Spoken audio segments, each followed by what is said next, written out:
Right, this regular meeting of the Board of Education is called sort of, I forgot the yellow and makes it just a nice shoot, but I'm just.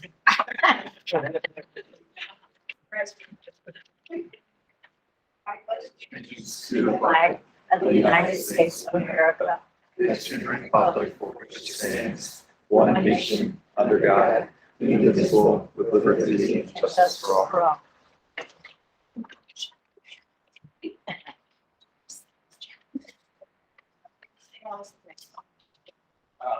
Mr. Akin.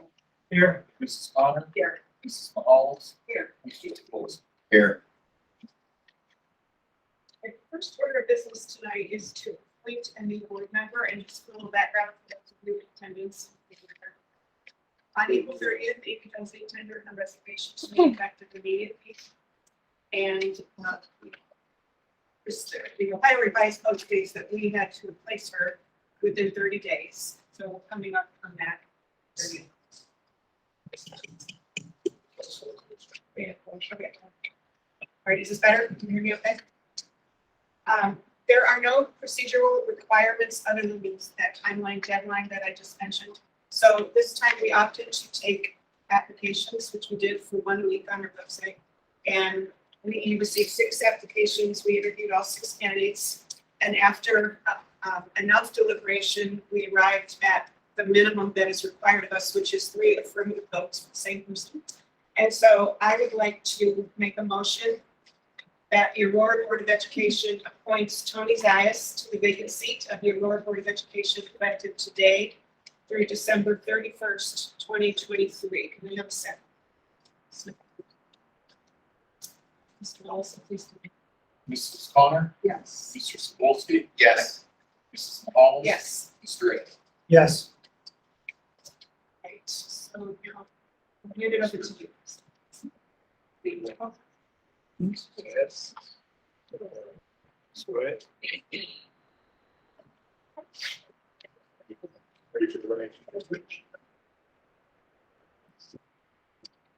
I, Tony Zayas, do solemnly swear that I will support the Constitution of the United States, the Constitution of the State of Ohio, that I will faithfully and impartially discharge my duties as Board of Education member in and for the Aurora City School District, Phoenix County, Ohio, to the best of my ability, in accordance with the laws now in effect hereafter to be elected during my continuance in said office and my successor's chosen. Congratulations. Thank you.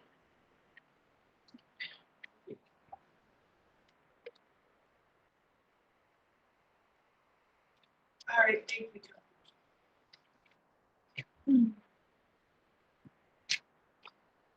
Next, we will move on. We have Exhibit A2 is a resolution to recognize excellence. This goes to Karen Fleming, the excellence in classified service and children. Oh, I have a motion. Second. Please call the roll. Mrs. Mahal. Yes. Mr. Akin. Yes. Mr. Sapolsky. Yes. Mrs. Connor. Yes. Mr. Zayas.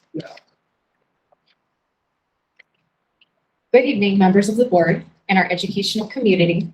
I have the distinct honor this evening to present the Excellence in Classified Service Award and celebrate a very special lady whose kindness, heart, and support knows no bounds when it comes to her students. This special lady is Karen Fleming. But before we do that, I want to take a few minutes to share a little bit about what others had to say about Karen. This is from one of her paraeducators who works in the unit with her.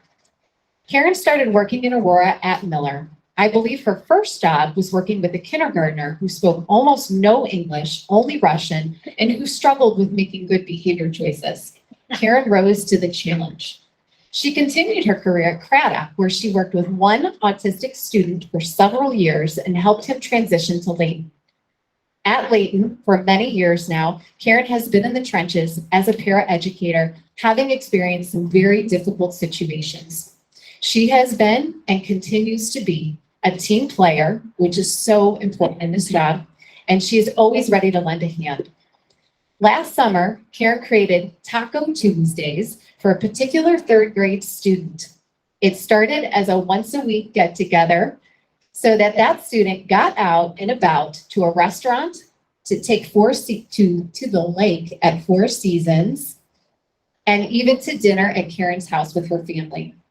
Other paraeducators from the unit also attended and helped out, but this was truly Karen's project. The students loved her, the paraeducators loved her, and even Karen's family loved her and loved the whole idea.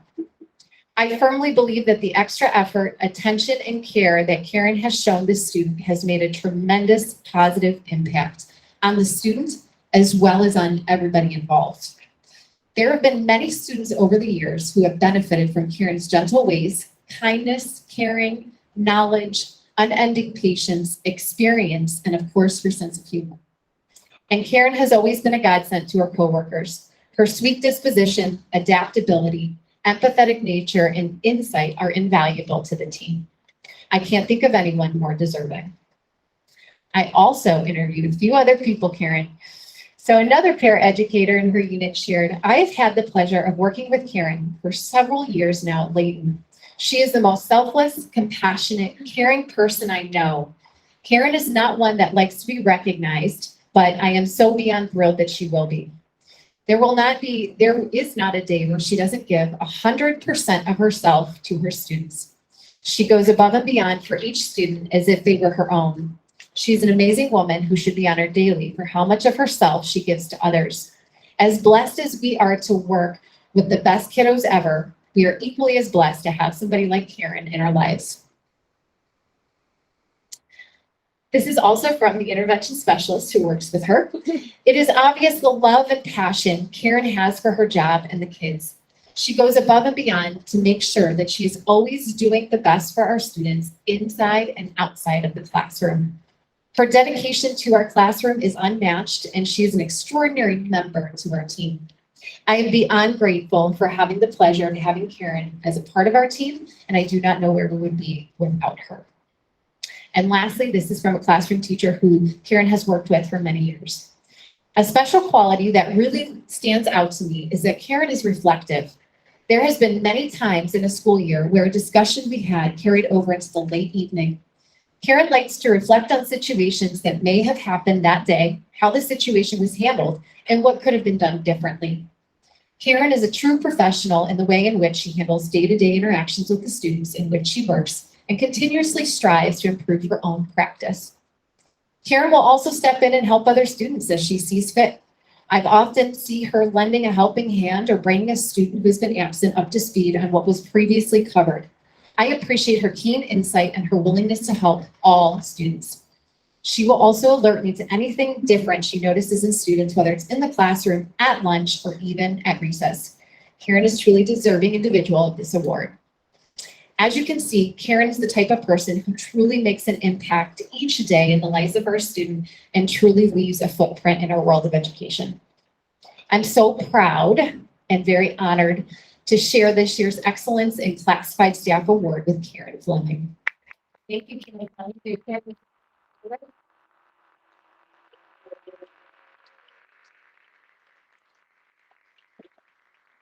Karen knows I'm a hugger.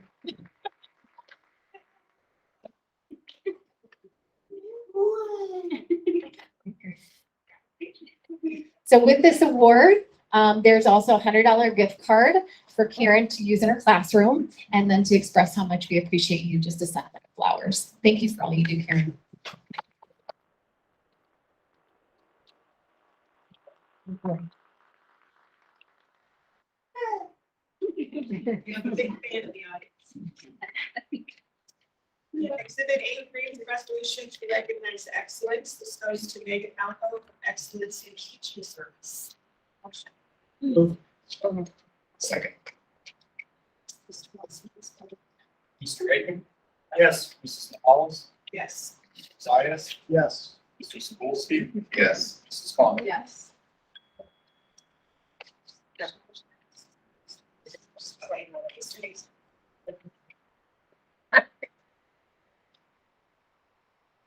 All right, thank you to our board, and before I get started, just thank you for all the support for graduation this past week. I truly appreciate it. I'm here to honor Meg Halko, intervention specialist from Aurora High School, who's truly unbelievable. Although she could not be here this evening due to a health issue in her family. So bummed about that. She was incredibly bummed that she couldn't be here because she's truly honored by the role. I can tell you as the principal of the high school that Meg is truly an educational leader. She goes above and beyond the call of duty in every sense of the word. I can go to her for anything when it comes to finding the best points for our kids, whether it's a simple need for a classroom modification or just spitballing best ideas to support our kids and our staff. But I'll read you just a few words that some of the other people, and I have a stack of nominations from our staff about Meg. So again, Megan Halko is the epitome of an exemplary teacher. She is patient, supportive, and compassionate with each student. It is rare that she takes a lunch or planning period because she's spending extra time working with the students that need assistance. And this is true as when Mr. Roberto and I were trying to get her award during class time, she could not be found because she was constantly putting out fires with kids. Her classroom is a revolving door. Students and staff alike look to Meg for advice, support, and smiles. Megan exceeds expectations of what it means to be a teacher. Not only does she support students' educational needs, but she also provides mental health support by creating a safe place for students to express themselves. She also provides students with nutritional and health support by giving them food, hygiene products, and simply anything they need to help make it through the day. Megan is a contributing member of not only Aurora High School, but to the entire district. She serves as the department chair for our specials, which consist of intervention specialists, but also the business marketing, as well as health PE departments. She's an active member of the freshman, senior, and special education and English PLCs. She's instrumental in that work, and she is a true team player. I can attest to that when it comes to PLCing after school every week. And she works closely as well with Mr. Maglianico and our Harmon staff. We're honored to work with Megan and appreciate all that she does for our students, our high school, and our Aurora community. And it's an absolute honor and privilege to work with her every single day. So congratulations to Megan. I know she's thrilled beyond belief. So thank you.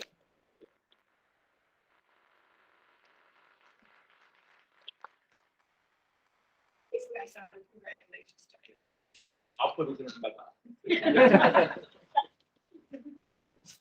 Okay, next we have the hearing of public on agenda and non-agenda items. This period of board meeting is allocated to hearing of public comments on both agenda and non-agenda items. Individuals wishing to comment should have signed up on the sheet in the back of the room. We have just one on the list tonight.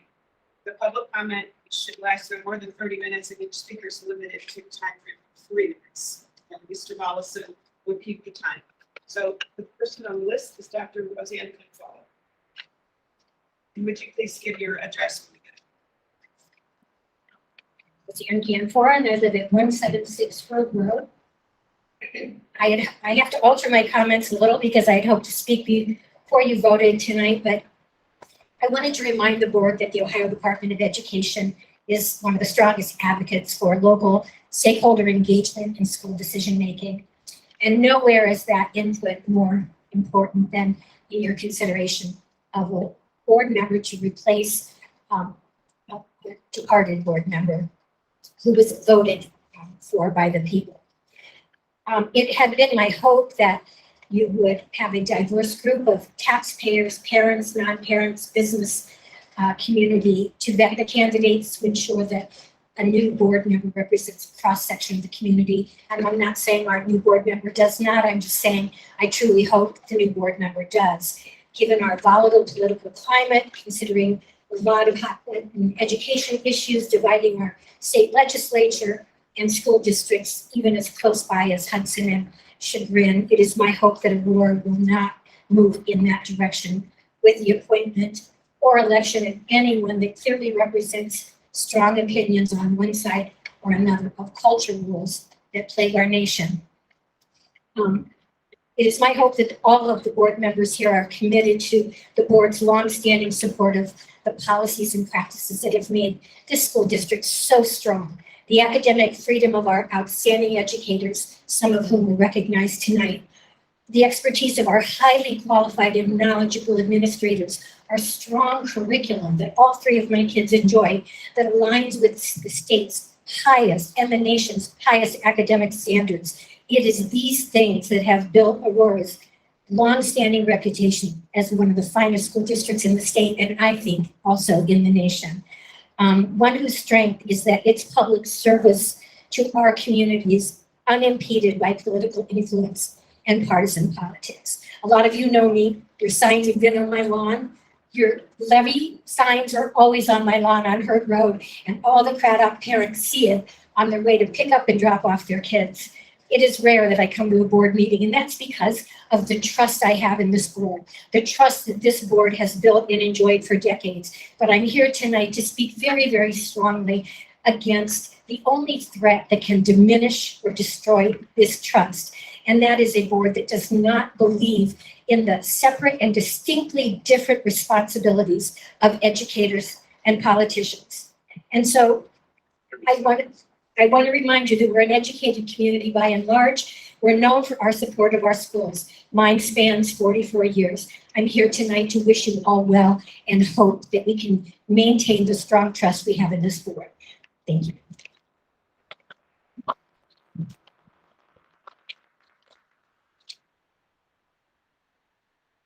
Anyone would like to leave, and I would be a big fan. I know.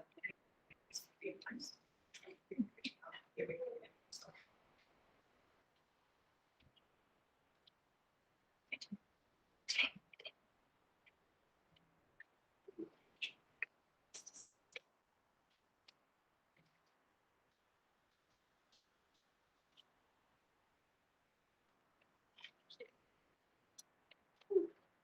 Okay, moving on, we have the approval of minutes from the regular board meeting of April 25th, last month.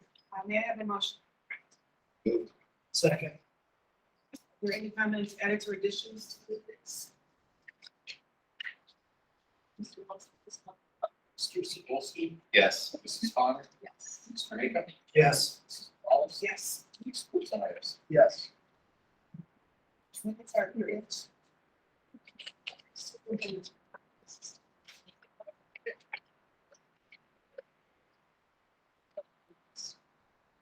All right, you have coming out to you the breakdown of the data of our parents survey that was sent out for reconstruction.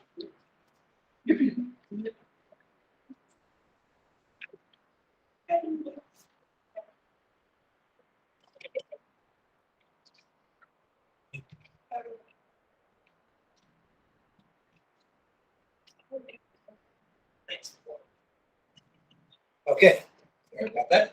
So the information I just passed out was just feedback from the families on the new construction survey. We actually had over 1,000 families, about 1,215 families representing 1,880 or so students, which is about 63% of our district population. We turned the information about the survey that we had set. This is again a preliminary survey.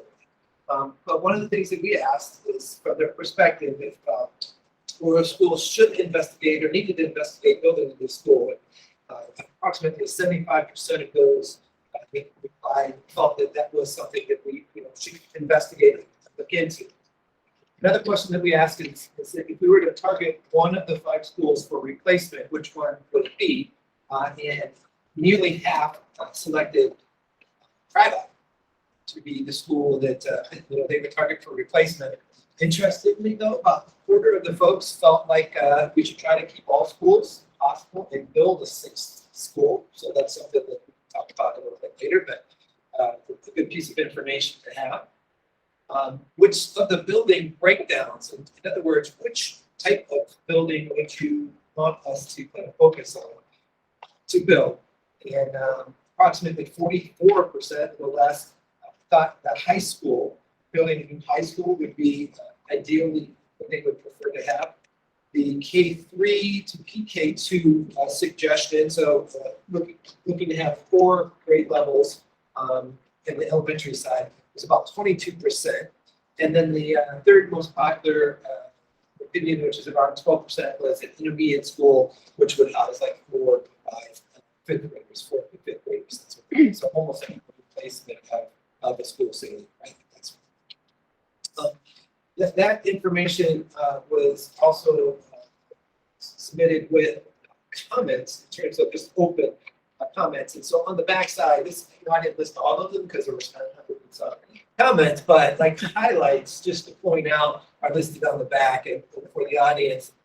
Things like, hey, can we look into the idea of a pool, which is a surprise, to have in there, or we do need updated gym and the auditorium. As an example, our auditorium holds about of our students. We can get like the freshman and sophomore for one assembly, and then the juniors for another, that sort of thing. The parking situations in particular at Miller was something that they would like us to kind of take a look at as well. So these are multiple comments, as well as things like the roofs leaking, and we do have leaky roofs at multiple buildings that we're working to repair. One person commented they compared the districts that we measure ourselves against, our buildings and facilities are way below that, but yet our achievement levels are equal, that better. So kudos to those folks here and staff. Several people asked that if we were to look into this, that we include school, how Craddock is separated, a more campus feel. Sure, where we would put it, because we don't have a lot of room left between the four schools that are here, but if that was a suggestion, something to consider. And then the last comment that I listed there is just really more of a statement, which I love, and which is why I wanted to share it, was that great schools are the norm in Aurora, and draw for families. The community needs to invest in an infrastructure to keep our schools great. Supporting the schools is an investment in our children, the future of the community, and our property values, which is a great last point there. The idea of being financially responsible to invest in a new facility rather than keep putting money into the older building, like maintaining St. Craddock, is something that was also brought up by this individuals. And that kind of leads us to sort of our next steps. The first step was to share with you feedback from the staff. The next was to share it with our sort of sounding board, which is the steering committee. And then the third was to reach out to the families. So on this little construction preliminary timeline, I've kind of given you, this is something that I've got on paper and added little check marks. So March 1st, we got the staff feedback. March 31st, we had the Superintendent Advisory Council on the back page. In April, we shared this feedback with the board, and in May, we reached out to the families. So that really brings us up to our next steps here this summer. And so this summer, we plan to look at this data a little deeper.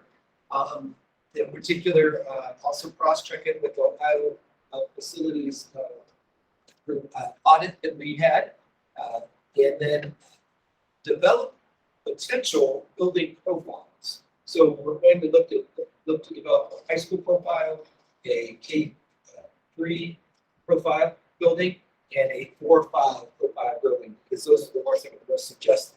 What I mean by that is to say, okay, if you're looking at a high school, we would need X number of classrooms. Y number of those classrooms be science rooms. We would want an auditorium. What would a pool look like in there? How many gyms do we need? That sort of thing. And we would develop that as a administrative staff and reach out to the staff about that in early fall, and then go to the communities. We would do that for each of the 3 buildings, and then go to the communities in September. You can see the dates there. Wednesdays in September, we plan to have openly, so parents can see some of the things we're looking at in terms of the profile, and then provide suggestions as to other things that we can consider. That's what. And then in October, I'll bring that information back to the board, and then we can kind of analyze and look at that data, and then we can talk about recommendations, which will probably next steps after that would be things like looking for architects and things like that to get down to the really nitty gritty about how much something like that will cost. It's a long process, but this is what we see are being the next steps of that process. Questions from the board in relation to the process or the survey? Where in this process do you do an analysis? Where is the space to build an extra? Right, so I think in November, December, when we start selecting architects and things like that, one of the things that we'll ask them to do is what footprints would we need if we were going to have high school? And that's going to be the biggest footprint, which will be the most expensive building to build from there. Because at that point, then we could say, well, where are we going to find that land here in Aurora? Because that's going to be one of the challenges of the high school. If we're looking at an intermediate or a K-3 building, we feel like we do have some potential land right next to Craddock, on those baseball fields there, where something could be built. And then on Craddock, as an example, we decided not to keep it, which again, some people are looking to have that. Yeah, could potentially be, we could flip flop those areas on one side. So that'd be, once we get the architect, that would be the next step, I think, like in January, February. And do you know, has there been any information shared from the city during the mayor's ad hoc committee related to the recommendations? So Pam and I were able to meet with her, and it's in its beginning stages, so I don't think it's very far along. You know, I know that she's assembled it and they're starting that process, but I think we're maybe a little bit farther along in this than she is. And certainly, it would be interesting to make a combination, you know, potential if there's an interest in a rec center school of some sort, because there's some ideas that I have in relation to this. But I think it could probably say it's in its infancy. It might be embryonic, but pretty early. Okay. Anything else? Okay, and then I'll turn things over to Dr. Felicitas. Thank you, Mr. Roberto and the board. As you can see from my memo, I am going to just give a quick overview of 3 different topics. You know, as I mentioned, each one of these could probably be its own report and pretty in depth, but it's timely to do it all this month. So obviously, always further conversation in depth. You want to. So the first one is just sort of an overview of wrapping up testing season. As you know, as we get into April, May, it's extremely busy. All the testing between gifted testing and grade, and of course testing grades 3 through 11. That's what's listed on there. The English, math, and science required testing and social studies. And then as we get into May, we actually just wrapped up AP testing.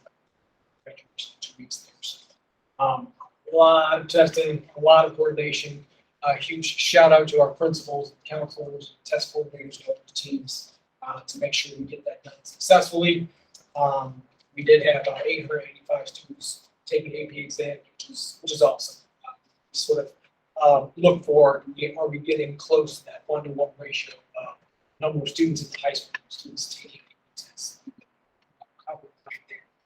So that's great. If we, other thing I did want to mention, the opt-out situation we had previously during COVID was essentially non-existent this year, which you expect.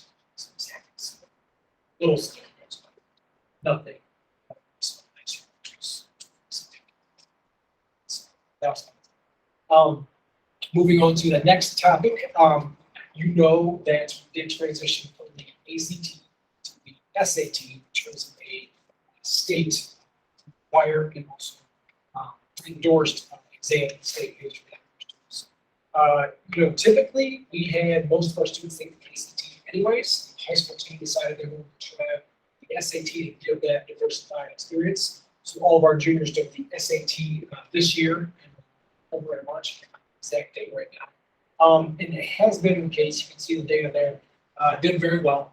It's really equivalent to how they previously scored on the ACT. You can see in terms of the composite, far above the state and national average. And then also very encouraging, almost 60% of the students met both the English reading, writing, and math, to sort of that benchmark. But remember, this is just their first attempt. They can take the SAT again, they can take the ACT multiple times. Okay. But that was definitely positive. So we were pleased with that. And then the last topic, and I know that this has already been shared, but I wanted to do so publicly. Each year, we always sort of keep an eye out in April for that U.S. News and World Report.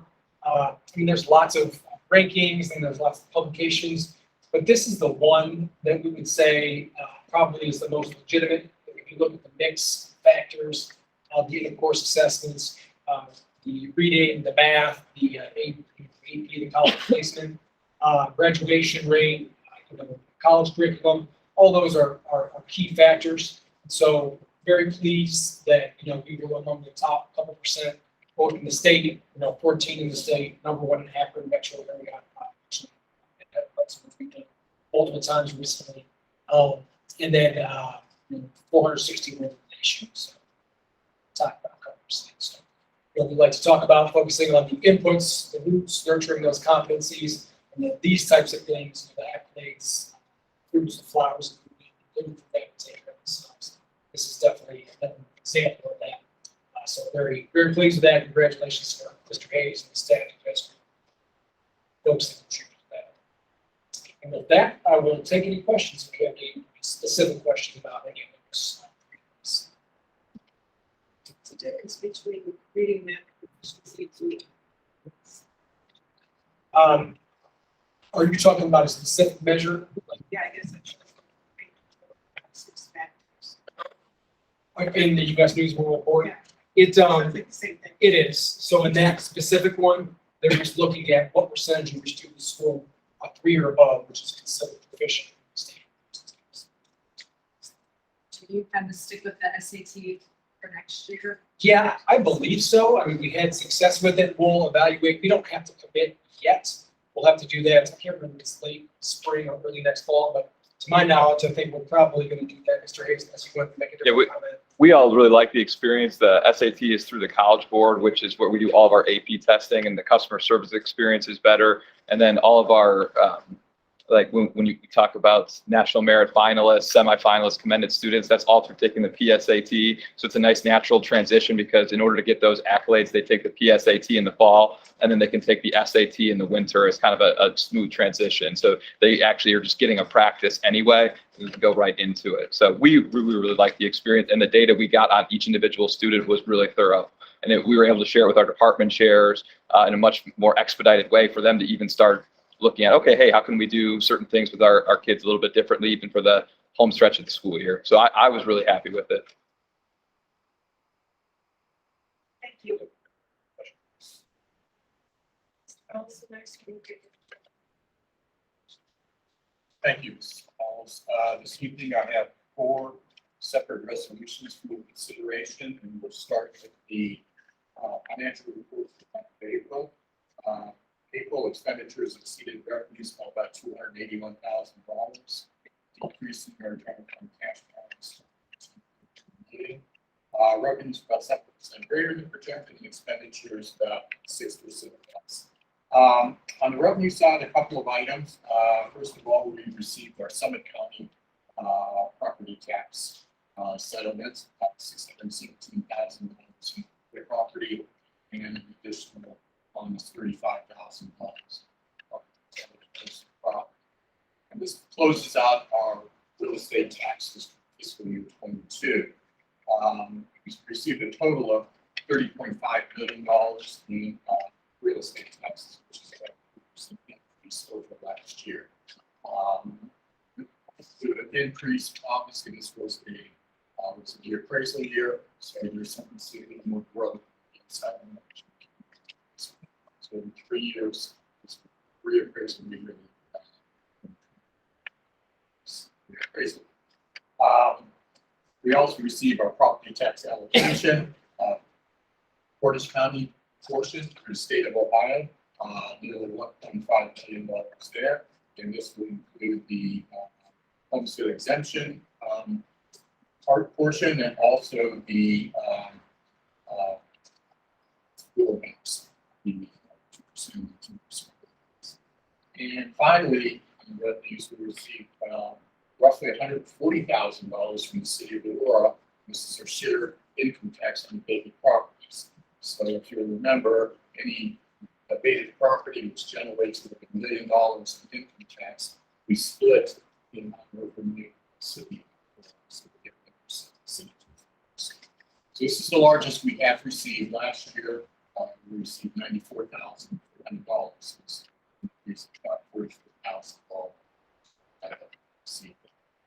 Typically, in the past, we have been receiving it in January, and Mr. Kleiner, who's, was not in the state, contacted me. It works out a little better on their end to give it to us a little later, since all the tax stuff is in on their end, and it's really for us. You know, so from now on, we receive from the city. Expenditures pretty much is everything is really running under projection, with the exception of purchase services. So overall, our expenses are running less than expected. Revenues pretty much running right where we expected them to be. Revenues are 55,000 less than projected. Expenditures went down about 750,000 less than we were comparing to $70,000.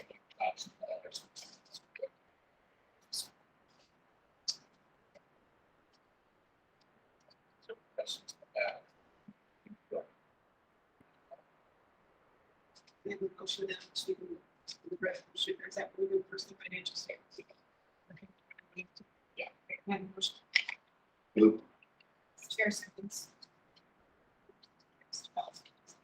Mrs. Mahalis, Yes. Mr. Aker, Yes. Mr. Zayas, Yes. Mrs. Connor, Yes. Mr. Sabilisky. Yes. The next resolution is to approve our 5-year forecast. It is twice a year, November and beginning in May. And the current 5-year forecast, that will all next one. So basically, we're in a strong financial shape right now. We have positive cash balances through the whole 5 years. You will see, if you look on the second page, starting next year, we'll start to spend more than we have coming in. So cash balances will start to fall as we enter the starting next fiscal year. This year we'll end positive. Start to go down.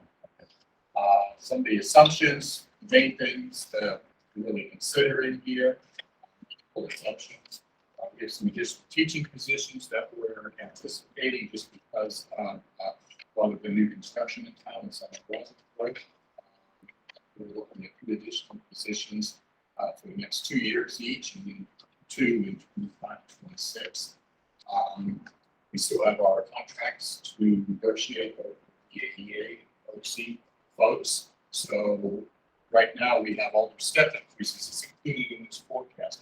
We don't include the base percentages as typically until we really get into negotiations. Another thing to look at health insurance, which is one of our major expenditures. For next year, we know what it's going to be is 3.9% increase. We're being on the conservative side for the next 3 years, 24, 26, we're looking at anticipating an average of 9%. So hopefully they're coming in and that with 5%. Again, conservative side. We're also utilizing some of our ESSER dollars, ESSER2, ESSER3, and our ESSER SAS. Yes, Dr. Milsich just submitted one of the applications today. So roughly 35% of that would go towards offsetting some of the general costs. The books that we have to be purchasing are coming from the ESSER funds. Resolution later on in this report will address new orders for the high school year. Part of that will be coming from state assessment funds, along with paying for some personnel costs. Yes, the funds through the federal government will help us in that. And finally, the other assumption in here is obviously that we have a 5.6 million renewal levy that we will soon pass prior to the end of 2025. So in 2025, that will be all we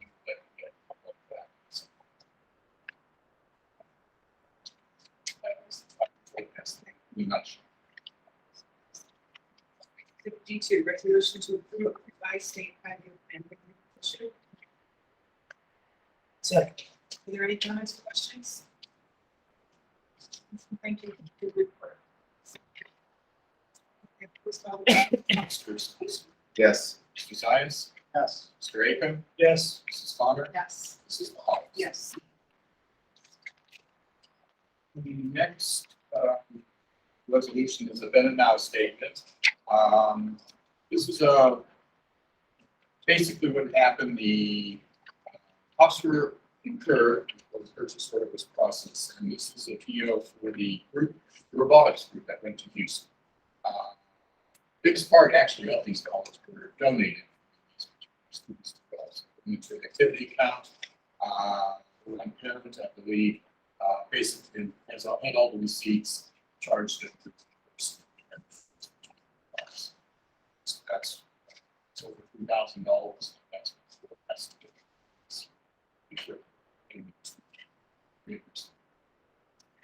The D3 is resolution to approve the then and now statement. Chair seconds. Any comments or questions? Just, is that typical for a parent to hold on receipts? Not normally. This was, I guess, kind of somewhat of an unusual circumstance. Typically, the last time they did this was to pay for the kids. This time they had a bunch of donations. And instead of what we would prefer they could have done, would have set up a purchase orders ahead of time, or even went through just credit cards that we have. They didn't, and so that's something that I do have on receipts. But yeah, it's not the preferred way. Mrs. Connor, Yes. Mrs. Mahalis. Yes. Mr. Zabulski. Yes. Mr. Aiken. Yes. Mr. Zayas. Yes. And finally, the last one is to set the audit for the last fiscal year, which is finally being released by the state auditor, kind of late up there. And we again received unmodified and qualified opinion, which is the best opinion we could receive. And obviously for that, thanks to the administrators, Mr. Roberto, Mr. Titch, Mr. Hayes, Mr. Gratlich, Mr. Magnonica, Mr. Powers, Mrs. Nyzen, Mrs. Menta, and Mrs. Goodman, we're all here, and also all the other staff. Ladies in my office, Mrs. E.B., Chestnut, Action, along with building secretary. A good audit, really. All the different people as far as all the doors, purchase order properly, accounting for dollars, money coming in, athletics, all the processes there. Thanks to that. It's their main reason that stuff. Get good audit. Congratulations. Any motion, please? So moved. Second. Mr. Passy, please. Mrs. Connor, Yes. Mrs. Mahalis, Yes. Mrs. Zayas, Yes. Mr. Aiken, Yes. Mr. Zabulski. Yes. That's enough for you, right? Okay. Great, under new business. We have exhibit 1A, which is a resolution to accept gifts and contributions slightly up from the PTO and be donated $1,500 to support the purchase of innovative classroom seating and grade signage. Can I have a motion? I'll second. Chair seconds. I have a question. What is innovative classroom seating? Yeah, so if you look outside, there's along this hallway, there's a bunch of boxes for 25 new seats for actually what will be inside of this classroom in the fall. And basically, they're all on wheels. They have desks that actually come over like this way that are larger, not like the desks that are in like the band room that are really small that you're like this on, but they're larger. So it can allow for small groups to kind of get together with those desk spaces and move around the room so they could be easily in one space or another with different students. Also for our sign language classes, kind of the best version of pushing out the curriculum is with a deskless environment. So it allows our sign language courses to be able to be taught with that deskless opportunity when they're signing with each other. So they can easily take those down when they're not in use or when they're just signing. So that's why I just kind of lumped it as innovative seating. There's more than just desks, you know.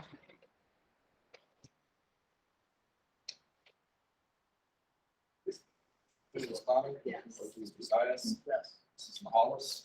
Yes. Mr. Aiken. Yes. Mr. Sebold. Yes. All right, so 13 personnel resolutions, we're going to take them together, with the exception of E1, B4.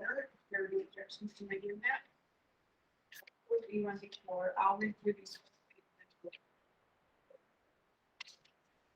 E1, B1 is a resolution to accept resignations. Exhibit E1, B2 is a resolution to award teacher one-year limited contracts. Resolution E1, B3 is a resolution to replace support staff substitutes for next school year. Exhibit E1, B5, resolution to employ licensed substitute teachers for the 2021-22 school year. Exhibit E1, B6 is a resolution to award supplemental contracts.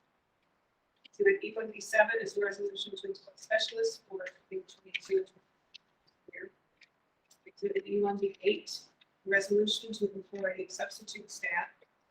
Exhibit E1B9, resolution to employ licensed substitute teachers for next school year. E1B10 is a resolution to approve introductory appointment of support staff. Exhibit E1B11 is a resolution to award supplemental contracts to district personnel. Exhibit E1B12 is a resolution to award summer and supplemental and activity contracts to non-district personnel. And exhibit E1B13 is a resolution to award supplemental contracts to district personnel. Do we have a motion to approve these? Second. Any comments or questions? Policy. Mrs. Hollis. Yes. Mrs. Connor. Yes. Mr. Aiken. Yes. Mr. Sebold. Yes. Mr. Bucyrus. Yes. Exhibit E1B4, because I just wanted to introduce this first, we have a resolution to award an administrative contract to Benjamin Lehman. Can I have a motion? Moved. Mr. Ross, please call the roll. Mrs. Hollis. Yes. Mr. Bucyrus. Yes. Mr. Aiken. Yes. Mr. Sebold. Yes. Mrs. Connor. Yes. Resolution was approved, so it's the date. Shake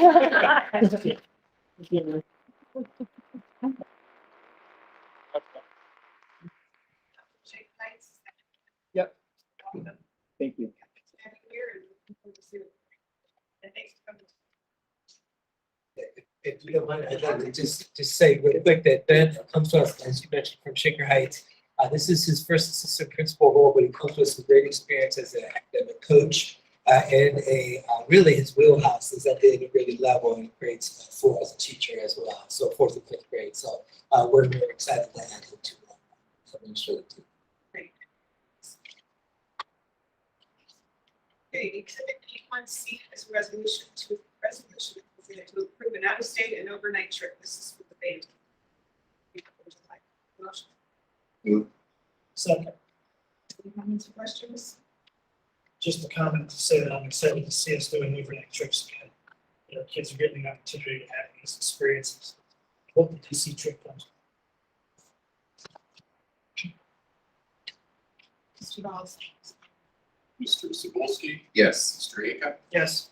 Mrs. Connor. Yes. Mr. Bucyrus. Yes. Mrs. Hollis. Yes. Exhibit E1D is a resolution to approve overnight trip. This is for Cass at Elk School. Motion. 2 seconds. Any comments or questions? Mr. Balls, please call this. Mr. Sebold. Yes. Mr. Aiken. Yes. Mrs. Connor. Yes. Mrs. Hollis. Yes. Mr. Sins. Yes. Exhibit E1E is a resolution to approve purchase of the 8-passenger transit van, which we've talked about past. Need a motion? Moved. Second. Any comments or questions? I will say that if we get the van that we ordered back in October built with all the chips and everything that are supposed to be in it, and then this van will actually have 2 vans this fall, so we'll be excited about that because we have the tasting content that we can utilize.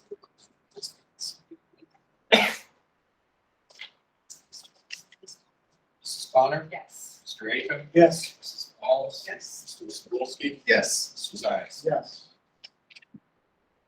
UNF is a resolution to approve the lease purchase of the Chromebooks, and I guess. About this, I know it was in the house. Yes, and I can see why you would be reading your notes. But one of the things that I wanted to point out about the notes, I had mentioned that the issue was centered on the software issue. It was actually a hardware issue, not a software issue. But what it really boils down to is we have a set of Chromebooks that went through the high school in Harmon for 3 years. And then our rotation is they'll rotate down to Layton for 3 years. After a certain number of years, they're no longer, they become a security risk.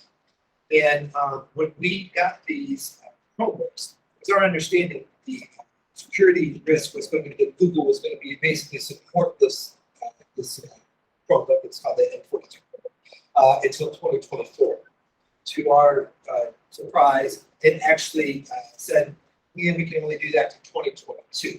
This is my version of how that happened. So in doing that, that means that this summer, come July 1, we have a number of Chromebooks that, again, have been through the high school and are now at Harmon and now at Lake that are going to be a security risk. So our plan is to get a new set of Chromebooks coming in for Lake grades 3 through 5, which are they're called Bell 3100s. They will have an 8-year. Google has guaranteed this going forward after since 2020. They're guaranteed saying that they're giving an 8-year spans to last. So our plan would be then we're in the second year of the Chromebooks, the new Chromebooks in the high school, so that so we have one more year.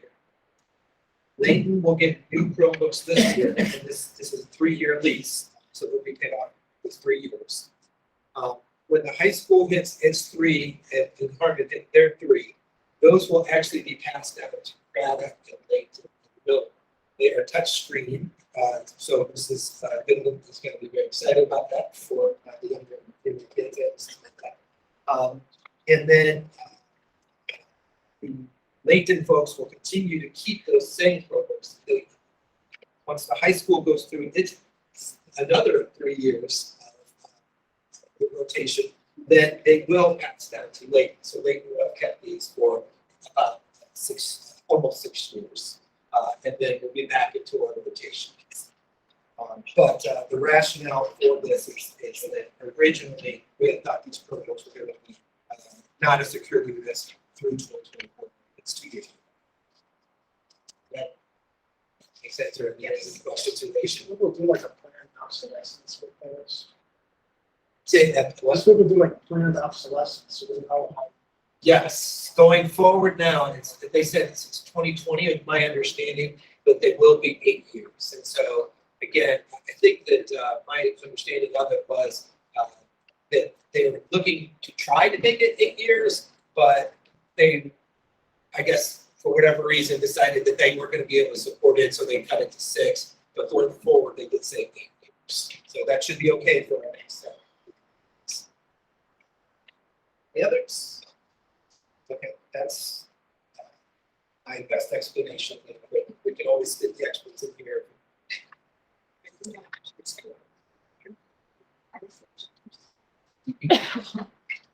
Sorry, I'll second. Teresa.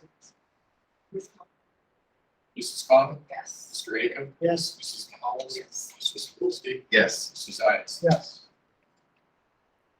Right, and then our last exhibit is E1G, it's a resolution to accept bids and award contract for the Rotary School in Port Orford.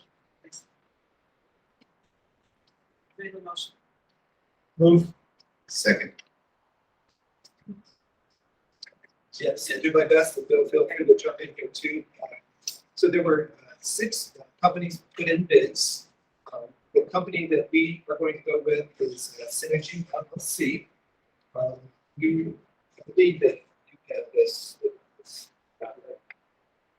Okay, so we can give you this later on, but it's basically a breakout of it. And the bottom line is that this was the lowest bid that we had in the group, as you can see there. But I wanted to point out that the type of boiler that this group was using, and there are two boilers actually that we purchased. The high school itself will run on one boiler, but you don't want to have just one boiler going. So if it goes out in the middle of winter, you're in trouble.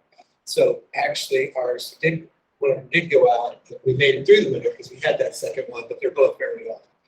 So the type of boiler actually provided a little bit of savings through this company, about $13,000 savings with this company. And the other thing that we're doing is also replacing all the pumps in there so that they're really last the lifetime of the boilers from that point. So together, these savings and replacement of the pumps, we end up with a total of $370,000 of that list as you can see. Bill, I don't know if there's anything else to add to that. Yeah, that's the main thing, really what we're looking at. It's about a 6 to 8 week lead time on the boilers, so, we're looking to get an endpoint beginning of August. So once they know that they'll be on site to start demolition, and then, anticipate that sometime in September for obviously the need to. So, we're running tight with, it's a contingency as part of the resolution. We would anticipate we need a project such as this. Not a whole lot on pumps because they don't use pumps and piping the boilers themselves. The only thing we're going to do, we didn't take the alternate for the domestic water heating system. That things there, especially. And I guess one of the other thing I should add is that the timing goes well, hopefully will, by the set, that we are going to replace the old pump that's broken first, boiler first rather. So if we should get colder weather, the old boiler that's in place will still be going. And then once the new one's in, we can take the functioning old one out and put the second new one in. So we'll always have a functioning boiler, even if it's in. So it will be. And we plan to use some of our ESSER bulbs for this main event. Yes. Different. So roughly half of it would be.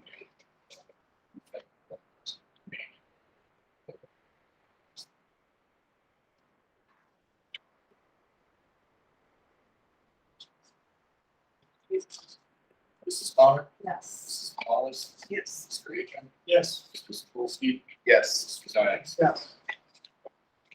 We have no special items tonight, and any other items?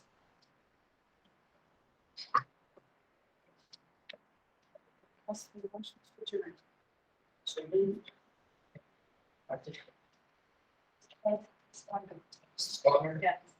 Mr. Sapolsky? Yes. Mr. Aiken? Yes. Mrs. Wallace? Mr. Zayas? Meeting is-